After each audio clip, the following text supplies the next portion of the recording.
بسم اللہ الرحمن الرحیم الحمد للہ رب العالمین والصلاة والسلام علی اشرف الانبیاء وسید المرسلین خاتم النبیین محمد وعلی آلہ واہل بیتہ وصحبہ اجمعین اما بعد فقد قال اللہ تبارک وتعالی قد بدت البغضاء من افواہہم وما تخفی صدورهم اکبر قد بینا لکم الآیات ان کنتم تعقلون۔ اللہ تعالیٰ نے قرآن مجید ایک ایسی جامع مانع اور کامل کتاب اپنے بندوں کی رہنمائی کے لیے نازل فرمائی ہے، جس میں ہر قسم کا مواد موجود ہے جس سے انسان کو سیدھے راستے کی رہنمائی ہو سکے۔ ماضی کے احوال اللہ تعالیٰ نے قرآن کریم میں تفصیل سے بیان فرمائے اور واقعات و قصص سے انسانی ذہن کی نشو و نما کا سامان فرمایا، اور انسانوں کی فلاح و بہبود کی جانب کہیں صراحتاً کہیں اشارتاً تذکرہ فرمایا۔ حالات سے، انسانی نفسیات سے، اللہ کے بندوں کے سوچ، فکر اور آئیڈیالوجی سے واقف کرایا، تاکہ اس کو سامنے رکھ کر اس کی روشنی میں مسلمان اسلام کی سربلندی اور اس کی کامیابی کا راستہ تلاش کرے اور خود اپنے لیے نجات اور دنیا اور آخرت کی فلاح کا راستہ منتخب کرے۔ اسلام کے بارے میں اور مسلمانوں کے بارے میں جو لوگ مسلمان نہیں ہیں، جنہوں نے اسلام کو اپنے لیے پسند نہیں کیا ہے، جو اپنے آباء و اجداد کے طریقے پر قائم رہنے کو آسمانی دعوت پر جمنے کے مقابلے میں زیادہ بہتر اور پسندیدہ سمجھتے ہیں، ان لوگوں کی سوچ و فکر کیا ہے۔ ایک مسلمان کو دنیا کے تمام انسانوں کے ساتھ رہنے کے واسطے اور اس رہنے میں امن اور سکون قائم رکھنے کے واسطے ان کا جاننا ہمارے لیے ضروری ہے۔ ہر مسلمان قرآن کریم پڑھے، سمجھے اور جو رہنمائی اللہ تعالیٰ نے دی ہے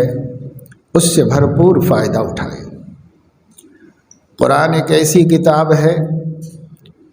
جو انسانوں کی اس آبادی میں سب سے زیادہ جس چیز کو ترجیح دیتی ہے وہ امن و امان ہے، اور امن و امان کا قیام سماج میں بسنے والے تمام لوگوں کے نظریات و خیالات کو سمجھنے پر ممکن ہے۔ اس کو اگر نہ سمجھیں تو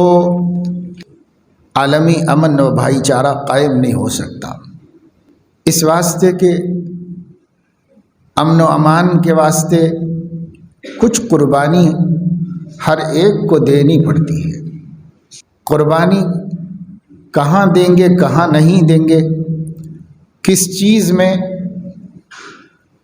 اپنے برادران وطن کے ساتھ سمجھوتا کر سکیں گے اور کن چیزوں میں سمجھوتے کی کوئی گنجائش نہیں ہوگی،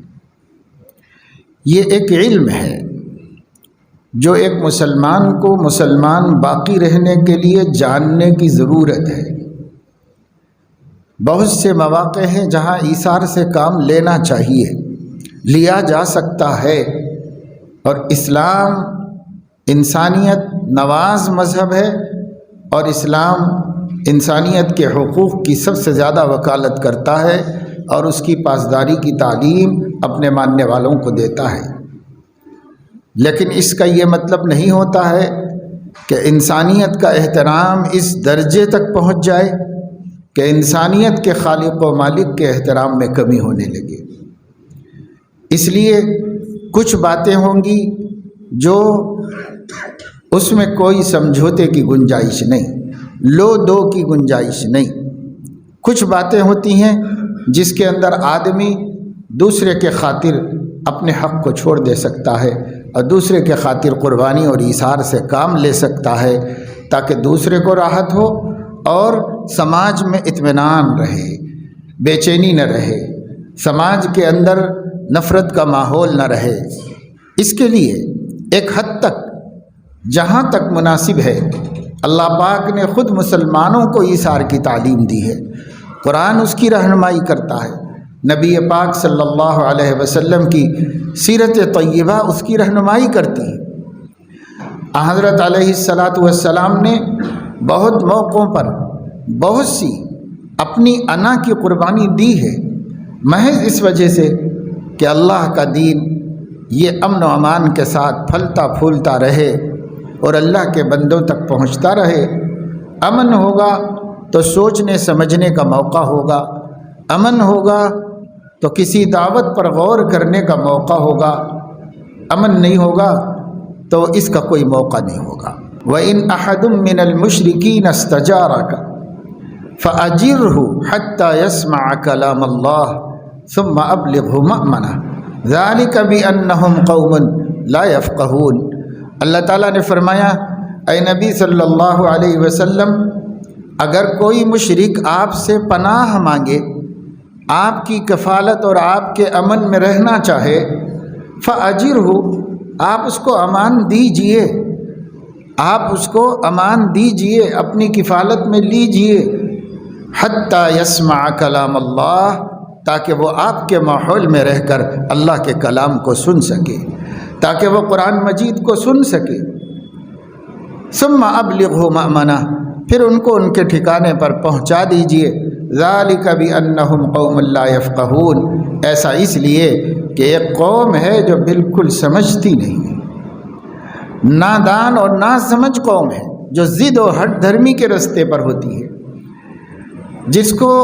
آبائی تعصب کھا جاتا ہے، جو سنجیدگی کے ساتھ غور کرنے والی نہیں۔ یہ مزاج اس زمانے میں بھی یہودیوں کا تھا اور یہی مزاج مشرکین مکہ کا تھا۔ یہ لوگ کسی بات پر سنجیدہ غور کرنے کے لیے تیار نہیں ہوتے۔ کبھی بھی انسان بھلائی کو جب پاتا ہے، جب وہ مختلف پہلوؤں سے اور مختلف حیثیتوں سے کسی چیز پہ غور کرتا ہے، تب وہ کسی سچے اور اچھے نتیجے پر پہنچتا ہے۔ اور اگر تعصب و تنگ نظری کے ساتھ آدمی کسی بات کو سنے تو اس کو فوراً اس کا ذہن ریجیکٹ کر دیتا ہے۔ غور تو جب کرے گا جب سمجھے گا۔ تعصب سننے بھی نہیں دیتا آدمی کو، جب سنے گا نہیں تو سمجھے گا کیسے، اور سمجھے گا نہیں تو اس پر غور کیسے کرے گا، اور اس میں جو بھلائی ہے اس سے فائدہ کیسے اٹھائے گا۔ اس لیے ان کی ضد ہٹ درمی اور تعصب کا تذکرہ کرتے ہوئے فرمایا، لہم قلوب لا یفقہون بہا ولہم اعین لا یبصرون بہا ولہم آذان لا یسمعون بہا اولئک کالانعام بل ہم اضل سبیلا۔ ان مشرکین کے آنکھیں ہیں مگر دیکھتے نہیں، کان ہے مگر سنتے نہیں، دل ہے مگر سمجھتے نہیں۔ سمجھنے اور غور و فکر کرنے کا کام قلب کا ہے۔ لہم قلوب لا یفقہون بہا، دل ہیں پر اس سے بات کو سمجھنا نہیں چاہتے۔ یہ مطلب نہیں ہے کہ ان لوگوں کی آنکھیں دیکھ نہیں رہی تھی، کان سن نہیں رہے تھے، دل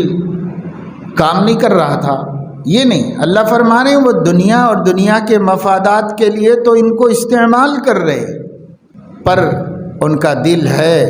وہ دل حق کو سمجھنے کے لیے تیار نہیں، ان کی آنکھیں ہیں وہ آنکھیں حق کو دیکھنے کے لیے تیار نہیں، ان کے کان ہیں مگر وہ کان حق سننے کے لیے تیار نہیں، اور سب دنیا سن رہے ہیں، دنیا کی ہر بات سن رہے ہیں، دنیا کی ہر بات دیکھ رہے ہیں، دنیا کا ہر مفاد سمجھ رہے ہیں، لیکن جب ان کے سامنے اللہ کا پیغمبر اللہ کی دعوت رکھتا ہے، توحید کی بات رکھتا ہے، آخرت کا عقیدہ رکھتا ہے، مرنے کے بعد اٹھائے جانے کی بات کرتا ہے، تو ان کے آنکھوں پر پردے پڑ جاتے ہیں اور ان کے کان جو ہے ان پر مہر لگ جاتی ہے، اور سم بکم عمی فہم لا یرجعون کی مثال ہو جاتی ہے۔ ان کے دل پردے پڑے ہوئے ہیں، کانوں پر پردے پڑے ہوئے ہیں، آنکھوں پر پردے پڑے ہوئے ہیں، حق بات سامنے آتے ہی سب بند کر لیتے ہیں۔ اور اللہ تعالیٰ نے قرآن مجید میں یہ بھی فرمایا کہ جیسے ان کے دلوں پر مہر لگ گئی ہے، ختم اللہ علی قلوبہم وعلی سمعہم وعلی ابصارہم غشاوہ۔ جب اتنا اپنے آپ کو جان بوجھ کر اللہ کی دعوت سے دور کر لیا، سننے کے لیے تیار نہیں، سمجھنے کے لیے تیار نہیں، غور و فکر کرنے کے لیے تیار نہیں، تو ٹھیک ہے، اللہ رب العزت نے بھی پھر ان کے دلوں پہ مہر لگا دی، کانوں پر مہر لگا دی، آنکھوں پہ پردے ڈال دی۔ اب کچھ بھی نہیں ان سے حق کی طرف جھکنا ہوتا، حق کی طرف میلان نہیں ہوتا، ورنہ حق اتنا سیمپل اور سیدھی سادی دعوت ہے کہ ایک سمجھدار آدمی دھیان اور توجہ سے بات سن لے تو اس کا دل اس کو قبول کر لیتا ہے۔ مکہ کے مشرکوں کے قلوب قرآن کو سننے کے بعد اس کی طرف مائل ہو جاتے تھے۔ صحیح بخاری میں حدیث ہے، صدیق اکبر رضی اللہ تعالی عنہ بہت بکا تھے، یعنی بہت زیادہ رونے والے تھے، جلدی رونا آتا تھا، رقیق القلب تھے۔ حضرت ابو بکر رضی اللہ تعالیٰ عنہ قرآن پڑھتے تھے تو قرآن کے علوم، قرآن کے معارف، کلام الہی کی تاثیر سے ان کا دل اور نرم پڑتا تھا اور وہ رونا شروع کر دیتے تھے، بہت متاثر ہوتے تھے اس سے، تو لوگوں نے ان کو بہت ستایا۔ صدیق اکبر رضی اللہ تعالیٰ عنہ اگرچہ کہ مکے کے شرفاء میں سے تھے، وہاں کے رئیس آدمی تھے، لیکن یہ فیصلہ کر لیا کہ مکے سے ہجرت کر کے کہیں بھی چلے جانا چاہیے، یہاں یہ لوگ مجھے خدا کی بندگی کرنے نہیں دیتے، قرآن کی تلاوت کرنے نہیں دیتے، اس لیے چلے جانا چاہیے۔ تو نکل گئے مکے سے، اکیلے چلے جا رہے تھے صدیق اکبر رضی اللہ تعالیٰ عنہ۔ راستے میں ان کو مکے کا ایک مشرک سردار ابن الدغینہ ملا، اور مل کر کے وہ کہنے لگا کہ ابو بکر کہاں جانے کا ارادہ ہے، اکیلے نکل کے کدھر جا رہے ہو؟ کہا میری قوم کے لوگ مجھے رہنے نہیں دیتے، اس لیے میں کہیں بھی اللہ کی زمین پر جگہ ڈھونڈ رہا ہوں، کہیں بھی جا کے بس جاؤں گا، ہجرت کر رہا ہوں۔ تو ابن الدغینہ نے کہا کہ آپ جیسے لوگ نکل بھی نہیں سکتے، نکالے جا بھی نہیں سکتے، کون نکال سکتا ہے آپ کو؟ اور آپ خود کیوں نکل سکتے ہیں اپنا وطن چھوڑ کے، اپنا شہر چھوڑ کے؟ آپ تو بڑے اچھے اور پیارے آدمی ہیں، آپ انسانیت کا لحاظ و خیال کرتے ہیں، آپ غریبوں کے ماوا و ملجا ہیں، آپ یتیموں و بیواؤں کے مددگار ہیں، آپ مہمانوں کے خدمت گزار اور ضیاف ہیں، آپ حقدار کو حق دلانے کے لیے چلتے ہیں، پھرتے ہیں، محنت کرتے ہیں، ایسے پیارے لوگ۔ 5 صفتوں کا ذکر ابن الدغینہ نے اپنی زبان سے کیا، بے ہی وہی الفاظ، وہی باتیں، وہی 5 باتیں جو پہلی وحی کے آنے کے بعد حضور علیہ الصلاۃ والسلام کی بے چینی اور گھبراہٹ کو دیکھ کر خدیجۃ الکبریٰ نے ان کے بارے میں کہی تھی۔ الفاظ بھی وہی، باتیں بھی وہی۔ حضرت خدیجہ کا کہنا گھر میں ہوا تھا، اور حضرت علیہ الصلاۃ والسلام کو انہوں نے یہ بات بتائی تھی، گھر کے لوگ تو جانتے تھے، لیکن یہ بات میڈیا کا دور نہیں تھا، پھیلنے کا زمانہ نہیں تھا، یہ بات انہی الفاظ کے ساتھ مکے کے پورے شہر میں پھیل گئی ہو اور ابن الدغینہ جیسے دشمن شخص تک بھی پہنچ گئی ہو، یہ ممکن نہیں ہے۔ لیکن بات یہ ہے کہ اللہ نے نبی اور صدیق کو ایک دوسرے سے اتنا مشابہ بنایا تھا اور ان کی صفتوں میں اتنی مماثلت اور مناسبت رکھی تھی کہ دونوں ایک دوسرے کے لیے یار غار بن گئے۔ وہ یار غار کی جو اصطلاح ہے، جو محاورہ ہے، یہ محاورہ انہی دوستوں کی وجہ سے ہے جو غار ثور کے اندر دونوں تنہا اور اکیلے تھے۔ غار کا ساتھی وہی ہے، انہی دونوں کی وجہ سے کہیں بھی کسی کو بہت زیادہ قربت و مناسبت ہوتی ہے ایک دوسرے سے، تب کہا جاتا ہے یہ یار غار ہے۔ حضرت علیہ الصلاۃ والسلام کی صفتیں صدیق اکبر کے اندر تھیں، اللہ تعالیٰ نے ان کو اپنے نبی جیسا بنایا تھا صفات کے اعتبار سے۔ مقام و مرتبہ تو بھائی کہاں امتیوں کہاں نبی۔ آگے حضرت ابو بکر اس کی امان میں، اس نے اپنی امان میں لیا اور کہا میری امان میں واپس چلو، لے کے آئے، اعلان کر دیا ابو بکر میری کفالت میں ہے، جو ان کو چھیڑے گا گویا کہ مجھے چھیڑے گا۔ تو مشرکین مکہ کو ہمت تو نہیں تھی کہ ابن الدغینہ سے ٹکر لیں، جھگڑا کریں، خاموش ہو کے قبول کر لیا اس کفالت کو۔ حضرت ابو بکر رضی اللہ تعالیٰ عنہ کچھ دن تک تو اپنے گھر کے اندر قرآن پڑھتے رہے، کیونکہ مشرکین نے کہا تھا ایک شرط ان سے لے لو کہ وہ کھلے عام قرآن نہ پڑھیں، گھر کے اندر پڑھ لیں، نماز پڑھ لیں، جو کرنا ہے اپنے دین پہ رہیں، علل اعلان نہ کریں۔ حضرت ابو بکر کو چند دنوں تک تو اس پر صبر ہوا، لیکن پھر ان کی رائے نہیں ہوئی کہ میں یہاں گھر کے اندر بیٹھ کے چھپ چھپا کے عبادت کروں۔ اس لیے صدیق اکبر نے اپنے گھر کے سامنے ایک مسجد بنائی، اپنے گھر کے سامنے ایک مسجد بنائی، اسلام کی سب سے پہلی مسجد جو صدیق اکبر نے اپنے گھر کے سامنے بنائی تھی۔ حدیث میں بخاری میں اس کا نام مسجد ہی ہے، بنا مسجدن فی فناء بیتہ، اپنے گھر کے سامنے کے حصے میں، اپنے گھر کے صحن میں، سامنے کے حصے میں انہوں نے ایک مسجد بنائی، وہاں نماز پڑھتے تھے صدیق اکبر رضی اللہ تعالیٰ عنہ، اور اسی میں بیٹھ کر قرآن مجید کی تلاوت کرتے تھے۔ اور جب وہ قرآن پڑھتے تھے تو آواز اونچی ہو جاتی تھی اور گریہ طاری ہو جاتا تھا، تو مکے کے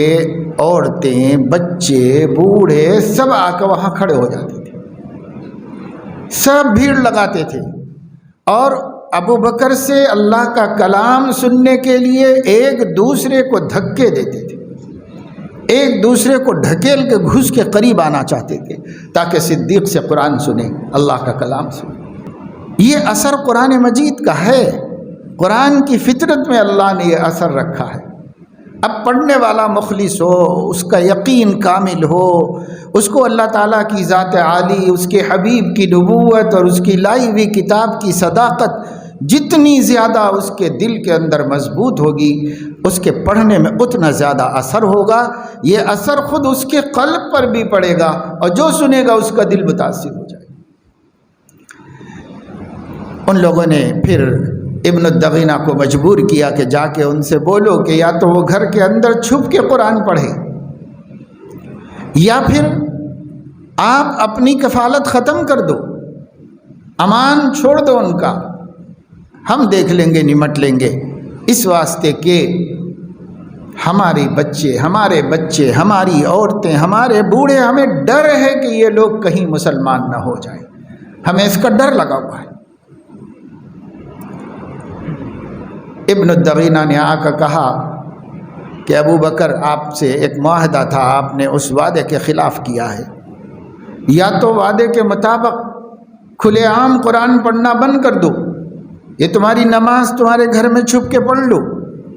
یا پھر میں اپنی امان چھوڑ دوں گا اور اپنی امان سے تمہیں نکال دوں گا۔ جوش میں آگے حضرت ابو بکر نے فرمایا کہ تو کیا مجھے اپنی امان سے نکالے گا، میں تیری امان کو خود مسترد کر دیتا ہوں، اور میرے لیے میرے اللہ کی امان بہت کافی ہے، میں اللہ کی امان میں، اللہ کی پناہ میں ہو جاتا ہوں، تیری پناہ ختم۔ ضرورت نہیں میری مدد کرنے کی اور ضرورت نہیں میری حفاظت کرنے کی، میں اللہ کی امان میں، اس کی پناہ میں، اس کی حفاظت میں ہوں۔ پھر کوئی ان کو روک نہیں سکا۔ کہنے کا مقصد یہ ہے کہ قرآن کریم کے اندر یہ تاثیر ہے، قرآن کریم کے اندر یہ اثر اللہ پاک نے رکھا ہے۔ جو پڑھے گا اور عقیدت سے پڑھے گا، اللہ کی کتاب سمجھ کر یقین کر کے پڑھے گا، اس کے اوپر ضرور اثر ہوگا قرآن مجید کا، اس کا ایمان مضبوط ہوگا، اس کا یقین مضبوط ہوگا، اس کے خلجان دور ہوں گے، اس کے شکوک و شبہات ختم ہو جائیں گے۔ قرآن خود ایسی کتاب ہے جو شکوک کو ختم کر دے۔ قرآن سے الف لام میم ذالک الکتاب لا ریب فیہ، پہلی آیت قرآن مجید کی سورہ فاتحہ کے بعد کیا کہہ رہے ہیں اللہ؟ یہ ایک ایسی کتاب ہے جس میں کوئی شک نہیں ہے۔ ذالک الکتاب، ھذا الکتاب، یہ کتاب جو آگے بیان ہو رہی ہے پوری من الجنۃ والناس تک، اس کتاب میں کوئی شک نہیں ہے۔ ذالک الکتاب لا ریب فیہ، یہ قرآن کا اعجاز ہے، یہ قرآن کی بلاغت ہے کہ ایسی بات کہتا ہے جس کو رد نہیں کر سکتے۔ بہت سے لوگ کہتے ہیں کہ بہت سارے لوگوں کو، عربی جاننے والوں کو بھی، قرآن سمجھ سکنے والوں کو بھی، قرآن کریم میں بہت سے شکوک و شبہات ہیں، اس کے کلام الہی ہونے میں شکوک و شبہات ہیں۔ اس دور میں تو باقاعدہ سازش کے تحت قرآن مجید میں شکوک و شبہات نکالے جا رہے ہیں، پھیلائے جا رہے ہیں۔ یہ کوئی نئے نہیں ہے، صدیوں پہلے سے یہود و نصارہ نے یہ شکوک اٹھائے ہیں، قرآن پر یہ اعتراضات اٹھائے ہیں، صدیوں پہلے عہد رسالت میں اٹھائے ہیں، اور اس وقت سے یہی باتیں ہیں جو اب 1450 سال گزرنے کے بعد بھی کوئی نئی بات نہیں ہے، وہی باتیں ہیں جن کو پھر سے دہراتے ہیں، پھر سے دہراتے ہیں، رہ رہ کے زمانہ گزرتا پھر سے دہراتے ہیں۔ اور آج کل ہمارے ملک میں ایک ایسی ذہنیت اقتدار کی بھوکی پیاسی بن کر اقتدار کی طرف روانہ ہے، اور اقتدار کو بہت حد تک اپنے کنٹرول میں رکھی ہوئی ہے، اس کی طرف سے باقاعدہ یہود و نصارہ کے یہ پرانے اعتراضات اللہ پر، قرآن پر، نبی کی صداقت و سچائی پر، نبی کی پاک بازی، عفت و پاک دامنی پر، پرانی باتیں وہ ڈھونڈ کے نکال کر کے کہ کس مذہب کے دشمنوں نے، یہود میں کسی نے حضور علیہ الصلاۃ والسلام کو برا نہیں کہا، کچھ لوگ تھے جو ان کو برا کہتے تھے۔ عیسائیوں میں سب لوگوں نے حضور علیہ السلام پر انگلی نہیں اٹھائی، کچھ بد نصیب تھے جو ان پر انگلی اٹھاتے تھے۔ اسی طریقے سے مکہ کے مشرکوں میں آپ کو برا بھلا شخصی طور پر کوئی نہیں کہتا تھا، ان کو صرف اختلاف اس دین سے تھا، وہ اپنے باپ دادا کا طریقہ چھوڑنا نہیں چاہتے تھے، اس دین کو قبول کرنا نہیں چاہتے تھے، لیکن شخصیت سے رائی کے دانے کے برابر ان کو اختلاف نہیں تھا۔ تو کہاں سے اب یہ سب اعتراضات آ گئے نبی پر، قرآن پر، اللہ پہ، کہاں سے آ گئے؟ تو وہی باتیں ہیں جو ہر مذہب کے کچھ ناانصاف لوگوں نے، متعصب لوگوں نے، متشدد لوگوں نے، اور دلوں میں بغض و حسد بھرے ہوئے لوگوں نے کہی تھیں، وہی باتیں ہیں جو ہر زمانے میں ریپیٹ کی جاتی ہیں، دہرائی جاتی ہیں، سامنے لائی جاتی ہیں۔ لیکن ان اشکالات کی وجہ سے، ان شبہات کی وجہ سے، ان ڈاؤٹس کی وجہ سے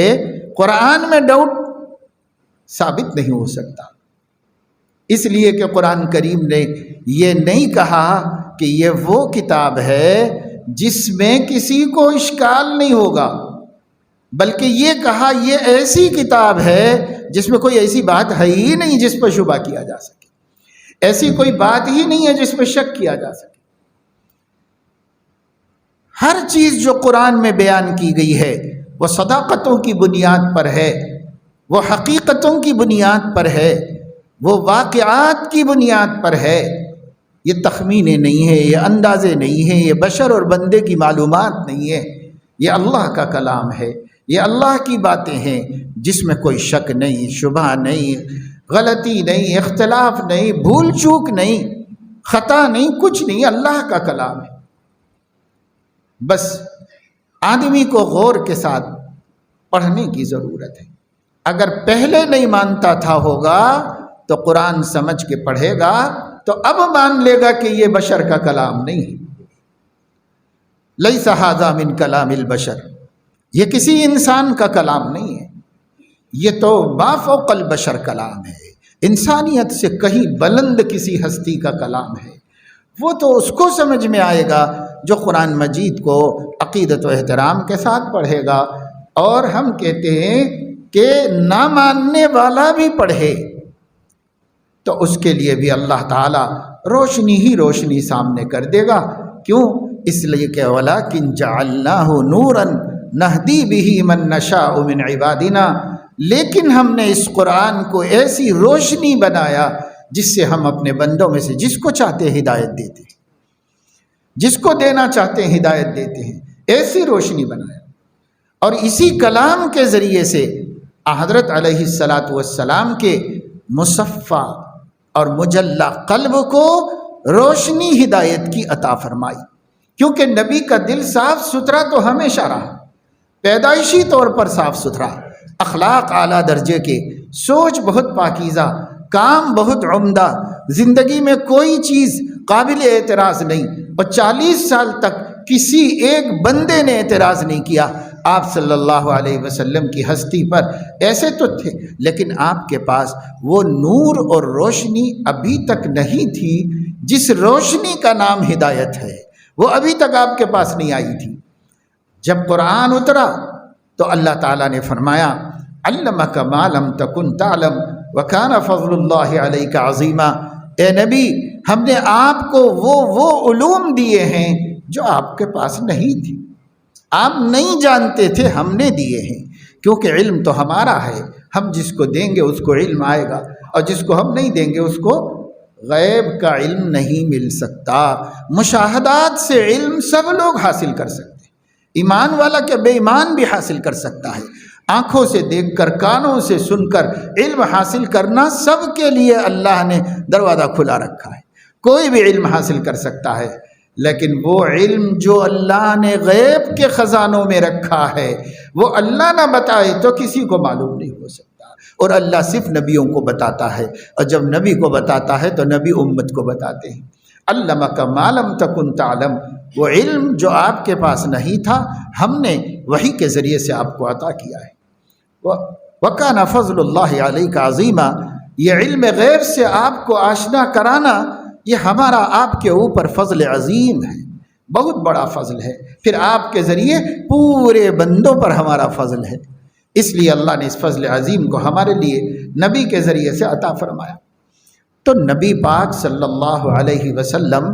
لوگوں کو صرف اس وجہ سے اچھے نہیں لگے تھے کہ انہوں نے جو بات رکھی تھی وہ بات 1000 مرتبہ صحیح کیوں نہ صحیح،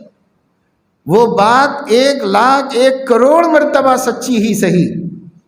لیکن ہمارے آباء و اجداد کی باتوں کے خلاف ہے۔ بس ہمارے آباء و اجداد گمراہی صحیح، ہمارے آباء و اجداد غلطی پر ہی صحیح، لیکن ہمارے آباء و اجداد ہیں، ہم ان کا طریقہ نہیں چھوڑنا چاہتے۔ انا وجدنا آباءنا علی امت وانا علی آثارہم مقتدون، مکے والوں کا جواب یہ تھا کہ ہم نے اپنے باپ دادا کو ایک طریقے پر دیکھا ہے، ہم اسی پر چلنا چاہتے ہیں، ہم اس سے ہٹنا نہیں چاہتے، ہم اسی پر چلنا چاہتے ہیں۔ اللہ تعالیٰ نے ان سے سوال کیا، ایسا سوال کیا کہ نہ اس دن وہ جواب دے سکے، نہ آج تک دے سکے ہیں، نہ قیامت تک دے سکیں گے۔ اللہ نے فرمایا ٹھیک ہے، اپنے بڑوں بزرگوں اور آباء و اجداد کے طریقے پر رہنا ایک فطری بات ہے، ایک اچھی بات ہے، لیکن اولو کان آباؤہم لا یعقلون شیئا ولا یہتدون، اگر کسی کے ماں باپ ہدایت پر نہ ہوں، اگر کسی کے ماں باپ اچھی بات کو سمجھنے کی عقل بھی نہ رکھتے ہوں تو کیا تب بھی انہی کی اتباع کی جائے گی؟ دنیا میں تو تم ایسا نہیں کرتے، باپ کہتا ہے کہ مت جاؤ باہر، یہیں رہو، جو بھی اللہ دیا کھاؤ پیو، لیکن وہ کہتا ابا آپ کو اندازہ نہیں ہے، آپ نہیں سمجھ سکتے، یہ حالات نہیں قابو میں آئیں گے، ہمارے مسئلے حل نہیں ہوں گے، مجھے جانا پڑے گا، اب مجھے جا کر کے کمانا پڑے گا، تب جا کے یہ قرضے ادا ہوں گے، یہ مصیبتیں ختم ہوں گی ہم لوگوں کی، یہ بہنیں اٹھیں گی، یہ مسئلہ ہے، یہ مسئلہ ہے، آپ نہیں سمجھتے ابا۔ تو آدمی کہتا ہے، ابا کو سمجھاتا ہے کہ آپ نہیں سمجھتے، کیونکہ ابا کو کوئی سمجھ کی بات سمجھ میں نہیں آ رہی ہے، تو سمجھاتا ہے آدمی،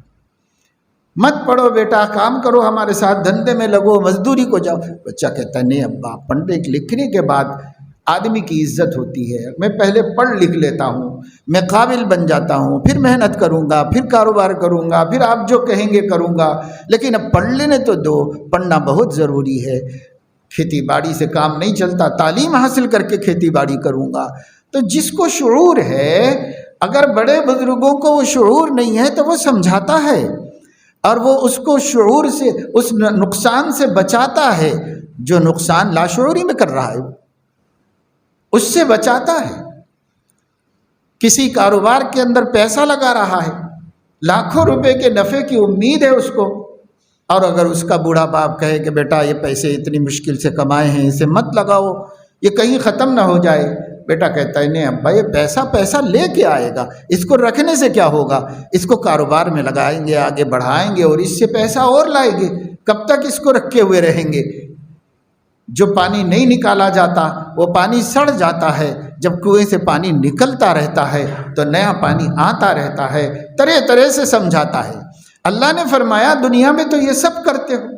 اور جب بات حق کی، ہدایت کی، ایمان کی، توحید کی آئی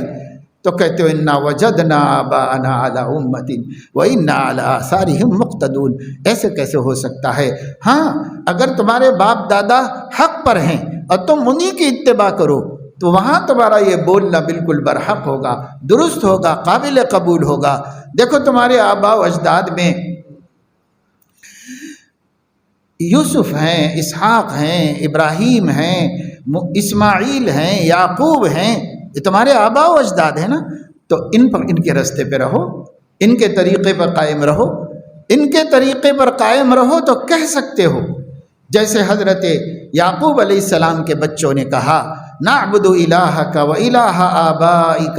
ابراہیم و اسماعیل و اسحاق الہ واحدا ونحن لہ مسلمون۔ ابا آپ پوچھ رہے ہیں کہ میرے بعد کس کی عبادت کرو گے؟ ہم آپ کو تیقن دے رہے ہیں آپ کے بعد بھی آپ کے رب کی، آپ کے والدین کے رب کی، آباء و اجداد کے رب کی، ابراہیم، اسماعیل اور اسحاق الہ واحد ہے، ان کے رب کی ہم عبادت و بندگی کریں گے۔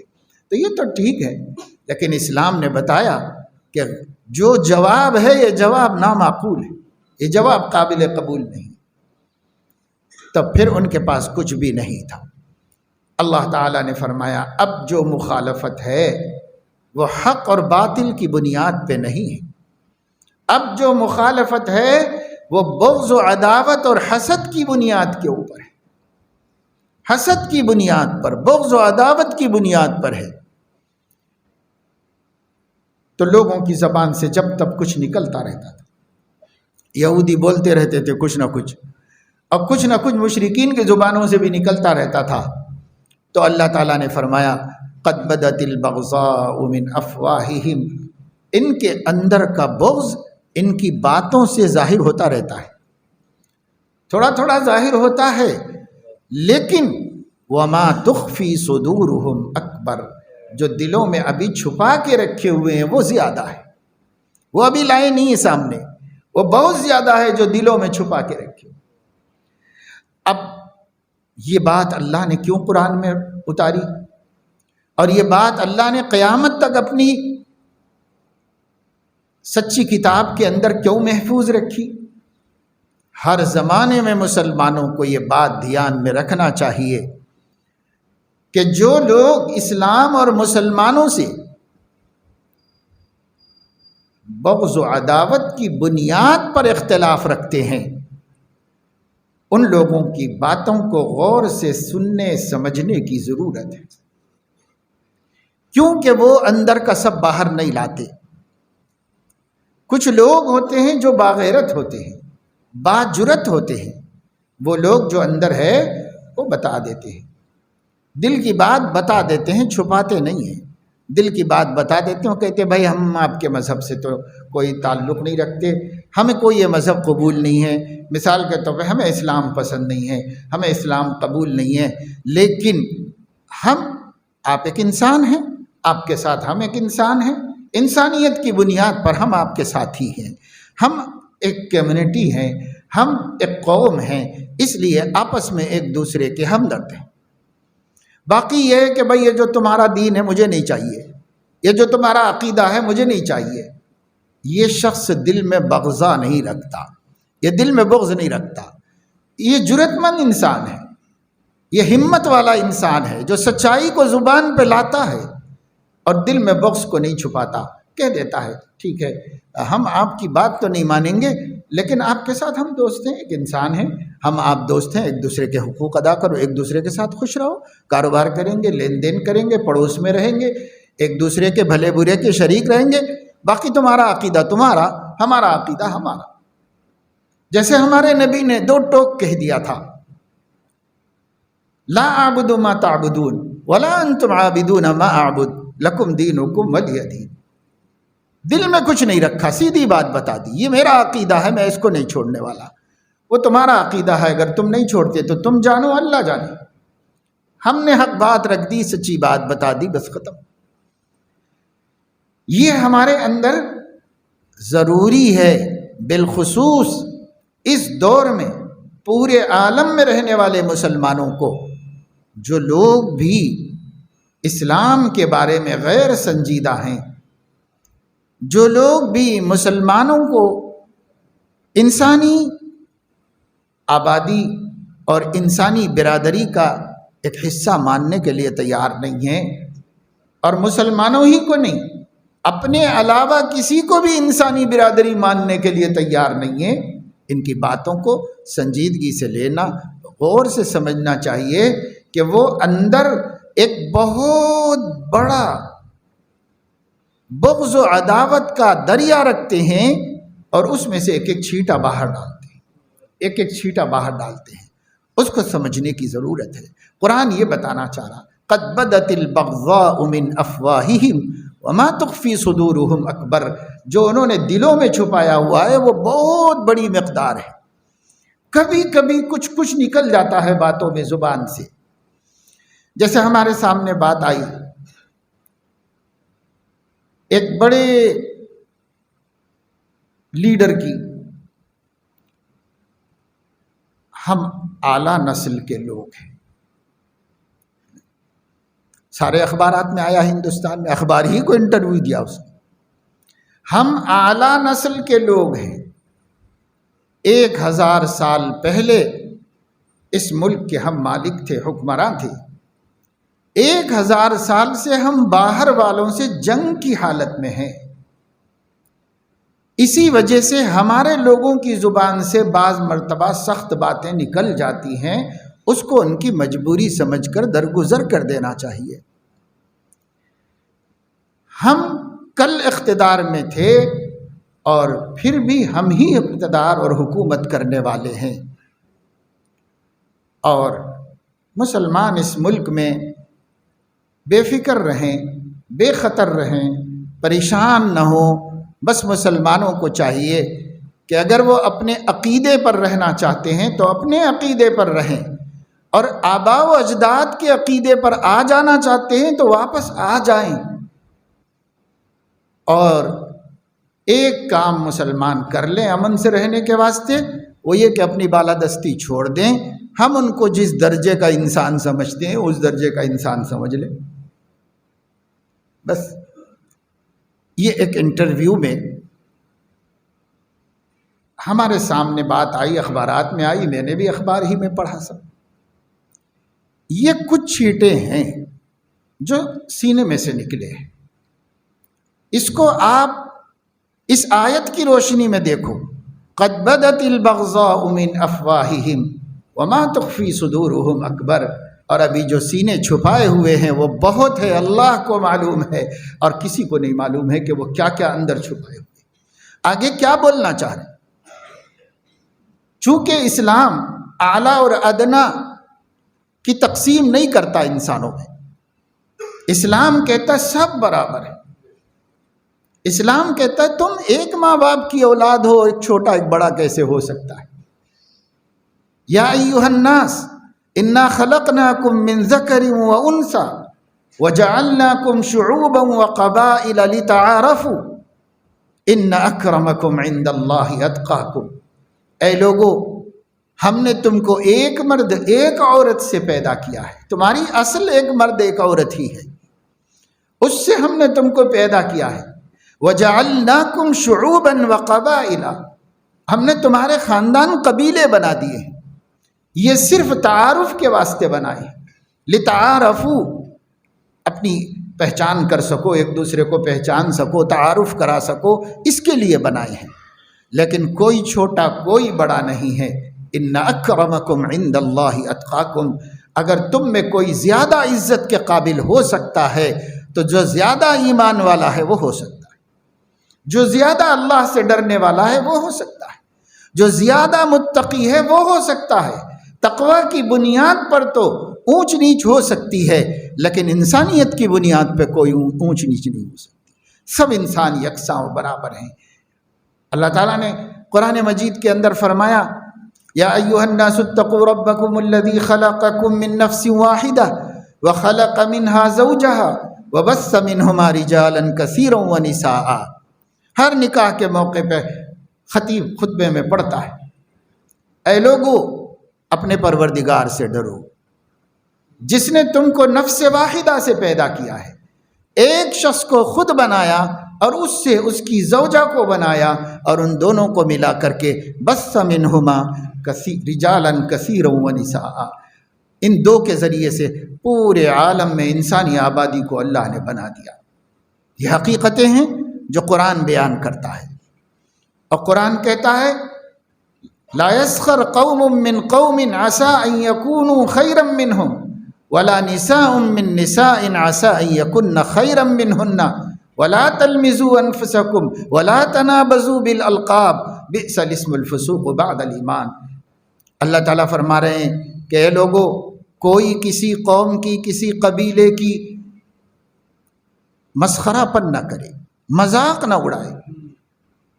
ہو سکتا ہے اللہ کے نزدیک وہ ان سے بہتر ہو، اور کوئی عورت کسی عورت کا مذاق نہ اڑائے، ہو سکتا ہے کہ وہ اللہ کے نزدیک تقوی کے اعتبار سے اس سے بہتر ہو۔ اس لیے کوئی کسی کا مذاق مت اڑاؤ، کوئی کسی کو چھوٹا بڑا مت کہو، کوئی کسی کو حقیر فقیر امیر کبیر میں تقسیم مت کرو۔ یہ تقسیمیں اللہ نے نہیں کی ہیں تو تم انسان بھی نہیں کر سکتے۔ یہ تقسیم کوئی تقسیم مت کرو۔ اور لا تلمزوا انفسکم لا تنابزوا بالالقاب، کسی کو برے لقب سے بھی مت پکارو۔ جیسے ہندوستان میں رواج تھا، انگریزوں کے دور میں پھر قانون بن گیا، اور اس قانون میں کسی کو حقیر لفظ سے بولنے کو قابل تعزیر جرم قرار دیا گیا، اس پر سزا مل سکتی ہے، مقدمہ چل سکتا ہے۔ اس لیے کسی کو مت کہو۔ پہلے کہا جاتا تھا کہ یہ چمار ہے، یہ دھیڑ ہے، یہ ہریجن ہے، یہ فلاں ہے، یہ فلاں ہے۔ اب سب پہ پابندی لگی ہوئی ہے۔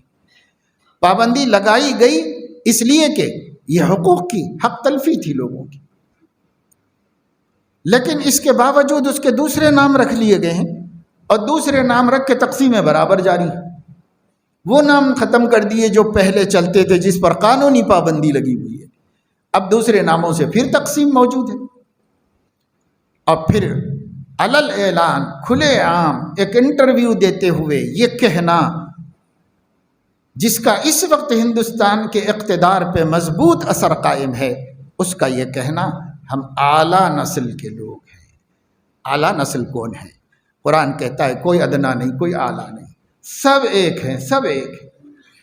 چونکہ مسلمانوں کی یہ کتاب ان کے نظریے، فلسفے، آئیڈیالوجی کی مخالفت کرتی ہے، اس لیے یہ کتاب اچھی نہیں لگتی۔ یہ کتاب بہت بری کتاب ہے۔ یہ کتاب لوگوں میں نفرت پیدا کرنے والی کتاب ہے۔ بھائی یہ کتاب تو نفرت ختم کر کے جوڑ پیدا کر رہی ہے، اور آپ کہہ رہے ہیں کہ یہ کتاب نفرت پیدا کر رہی ہے۔ خرد کا نام جنو رکھ لیا، جنو کا نام خرد، جو چاہے تیرا حسن کرشمہ ساز کرے، جو بول دو وہی صحیح ہے، مستند ہے میرا فرمایا ہوا. شاعر نے کہا مستند ہے میرا فرمایا ہوا. یہی کہنا چاہ رہے ہیں لوگ کہ جو ہم کہہ دیں بس اس کے لیے کسی دلیل کی ضرورت نہیں ہے، اس کے لیے کسی ہمیں عقل سے بھی ثابت کرنے کی ضرورت نہیں ہے، اس لیے کہ انسانی برادری میں اونچ نیچ کو عقل بھی قبول نہیں کرتی، انسانی عقل بھی قبول نہیں کرتی. ہے جگہ جگہ ایسا، ہمارے ملک میں بھی ہے، دیگر ملکوں کے اندر بھی ہے. امریکہ کی بھی یہی سب سے بڑی بدامنی ہے اور یہی سب سے بڑی مصیبت ہے کہ وہ کالوں گوروں کی تقسیم کرے ہوئے ہیں کہ کالے جو ہیں وہ ذلیل ہیں اور گورے جو ہیں وہ عزت والے ہیں. آقا صلی اللہ علیہ وسلم نے ہمیں تعلیم دی اور پوری انسانیت کو سنایا اور سنا کے فرمایا لا فضل لعربی علی عجمی ولا لابیض علی اسود الا بالتقوی. لوگوں سنو، کسی عربی کو عرب ہونے کی وجہ سے کسی عجمی پہ کوئی فضیلت نہیں حاصل ہے، اور کسی گورے کو گورا ہونے کی وجہ سے کسی کالے پہ کوئی فضیلت حاصل نہیں ہے الا بالتقوی. جو اللہ کا جتنا وفادار ہوگا اتنا اس کا مقرب ہوگا. یہ کالوں گوروں کی تقسیم نہیں ہے، یہ عربیوں، عجمیوں، چینیوں، یونانیوں کی تقسیم نہیں ہے. یہ انسان ہیں، سب انسان ایک ماں باپ کی اولاد ہے. ایک مرتبہ حضور اکرم صلی اللہ علیہ وسلم نے فرمایا الناس بنو آدم وآدم خلق من تراب. انسانیت پوری کی پوری آدم کی اولاد ہے، چاہے کسی مذہب، کسی دین، کسی قوم اور کسی علاقے قبیلے کی ہوں، سب کے سب آدم کی اولاد ہیں. اور آدم مٹی سے پیدا کیے گئے ہیں، اس لیے لوگوں مٹی کا مزاج پیدا کرو، تحمل پیدا کرو، برداشت پیدا کرو، دوسرے کو جھیلنا اور سہنا اپنے اندر پیدا کرو، اور عاجزی و مسکنت سے رہو، کیونکہ امن کا راستہ یہ ہے. امن کا راستہ سرکشی اور طغیانی نہیں ہے کہ صاحب ہم بڑے تم بڑے، یہ نہیں امن کا راستہ. امن کا راستہ یہ ہے کہ زمین مٹی سے پیدا ہوئے ہو، مٹی کی صفات اپنے اندر پیدا کرو. زمین کتنوں کو بھگت رہی ہے، زمین کتنا برداشت کر رہی ہے، آپ اس کو کھود رہے ہیں، برداشت کر رہی، آپ اس کے اندر ڈرل کر رہے ہیں سینکڑوں کلومیٹر تک، تو بھی یعنی سینکڑوں میٹر تک کھود رہے ہیں، برداشت کر رہی ہے. ہزاروں میٹر جا رہے ہیں تحقیق اور ریسرچ کے نام پہ، کچھ نہیں کہتی. سارے پہاڑ قائم کر دے رہے ہیں اس کے اوپر سے، کچھ نہیں کہتی. بڑی بڑی بلڈنگیں قائم کر رہے ہیں، کچھ نہیں کہتی. لوگ اس کے اوپر سڑکیں بنا رہے ہیں تو کچھ نہیں کہتی. کھیلو کودو مارو پیٹو،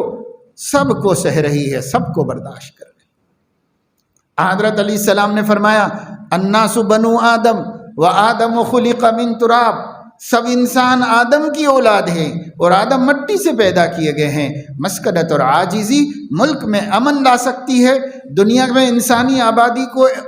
چین سکون و خوشی سے رہنے کا موقع فراہم کر سکتی ہے. اور اگر تکبر آ جائے، سرکشی آ جائے، میں بڑا، ہم بڑے، ہمارا قبیلہ بڑا، ہمارا خاندان بڑا، ہماری نسل بڑی، تو پھر دنیا میں امن قائم کبھی نہیں ہو سکتا. دنیا کا سب سے ترقی یافتہ ملک کہا جاتا ہے امریکہ،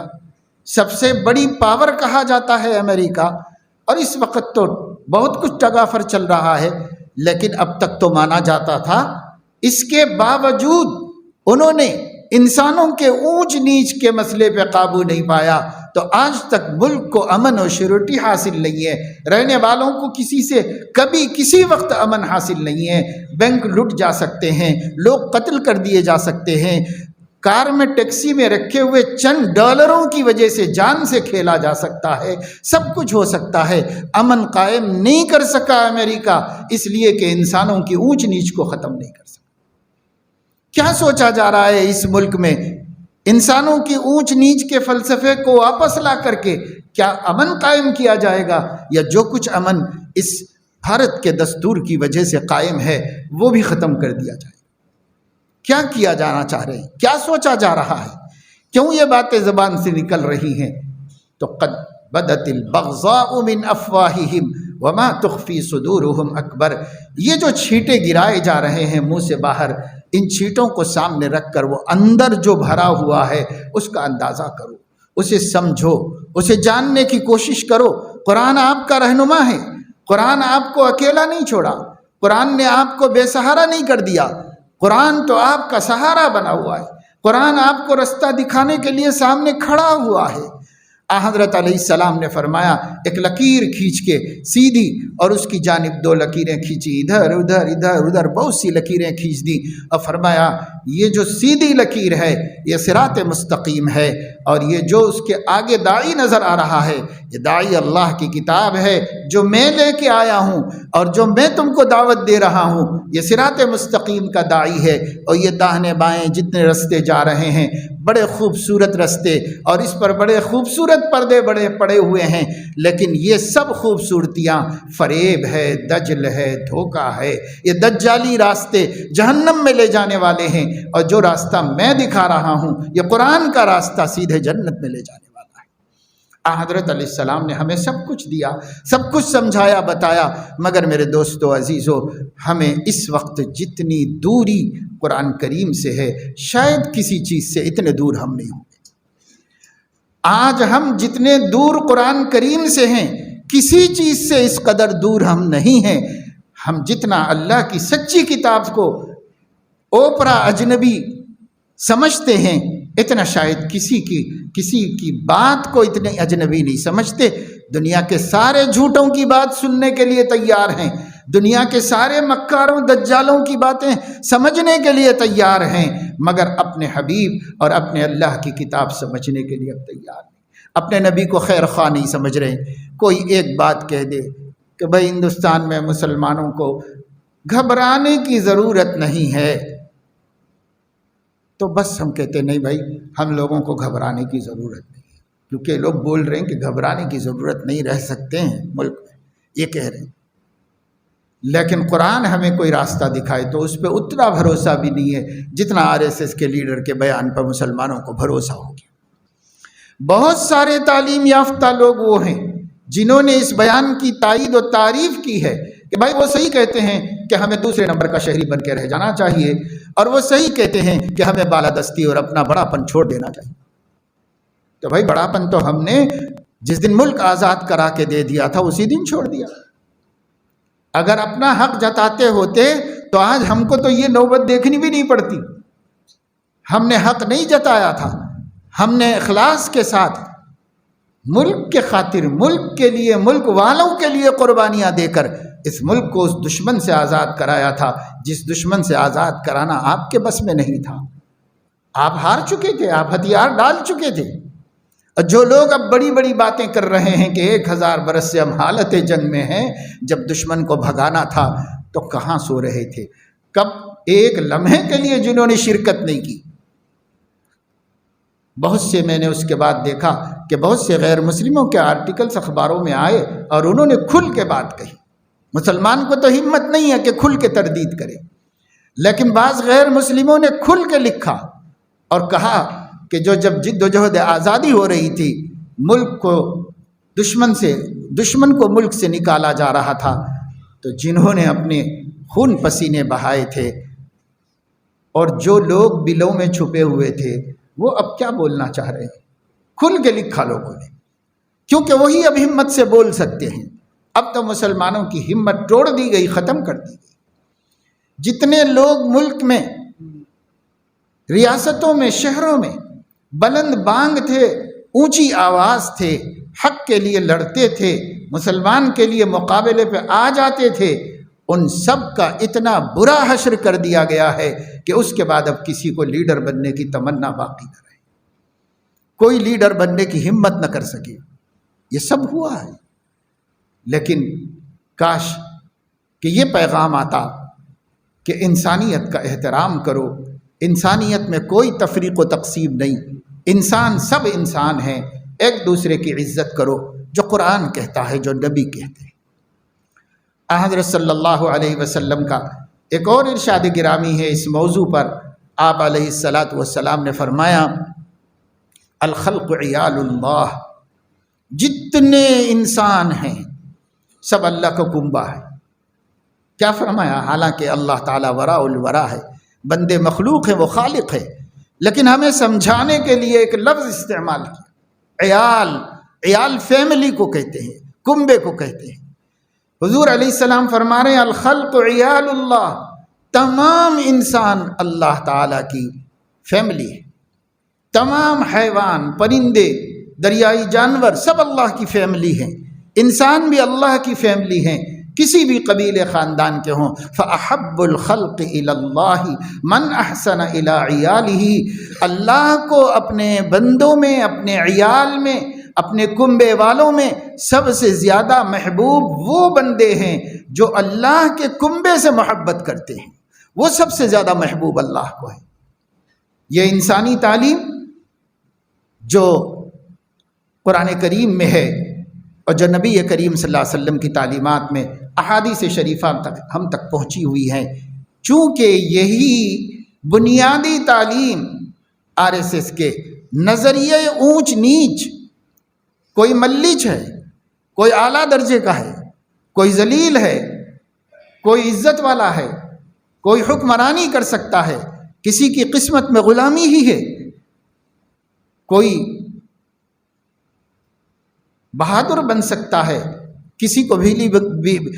بلی بن کے ہی رہنا ہے۔ یہ جو ان کا اپنا نظریہ ہے اور جو انہوں نے اپنا ایک آئیڈیالوجی اور ایک قانون بنایا ہوا ہے، اس قانون کو اگر اس ملک کے اندر غلبہ مل جائے گا تو ایک مسلمانوں کا مسئلہ نہیں ہے۔ اس ملک کے اندر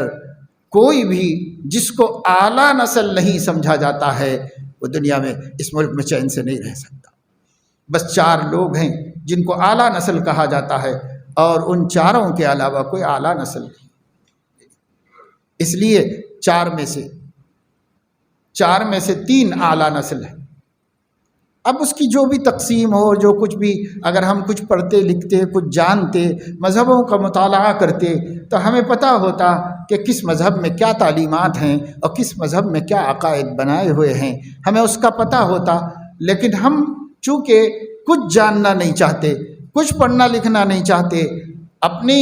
باوقار رہنے کے لیے اعلیٰ تعلیم تک بھی مسلمان جانا نہیں چاہتے۔ کچھ پڑھ رہی ہیں تو بچیاں پڑھ رہی ہیں، لیکن بچوں کو تو جوان ہوتے ہی آوارہ گردی کے علاوہ کچھ بھی نہیں۔ بڑی ڈگریوں تک پہنچو، اعلیٰ تعلیم حاصل کرو، مذاہب کا تقابلی مطالعہ کرو، تاریخ اور ہسٹری کو پڑھو۔ آپ کی ہسٹری پوری کی پوری کمپلیٹلی چینج کی جا رہی ہے۔ آپ پہلے سے جان کے رہو کہ سچائی کیا ہے اور ہماری ہسٹری کیا ہے، اس کو جان کے رہو۔ ورلڈ میں ہماری کیا ہسٹری ہے، اس کنٹری میں ہماری کیا ہسٹری ہے، ماضی میں ہم نے اس ملک کو کیا دیا ہے۔ جب ہمارا اقتدار تھا تو کیا ہم نے یہ نفرتیں چلائی تھیں، کیا ہم نے لوگوں کو بانٹا تھا، کیا یہ ہوا تھا؟ لیکن کہا یہی جا رہا ہے کہ مسلم اقتدار میں ظلم اور ظلم کے علاوہ کچھ نہیں تھا۔ آپ کے بچے ماننے پہ مجبور ہو رہے ہیں، آپ کے بچوں کو یہی تاریخ پڑھائی جا رہی ہے اور ان کے ذہن اسی کے مطابق بن رہے ہیں۔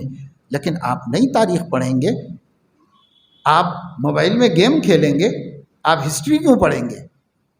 آپ نبی کی نہیں پڑھنا چاہتے تو ملک کی کیا پڑھیں گے؟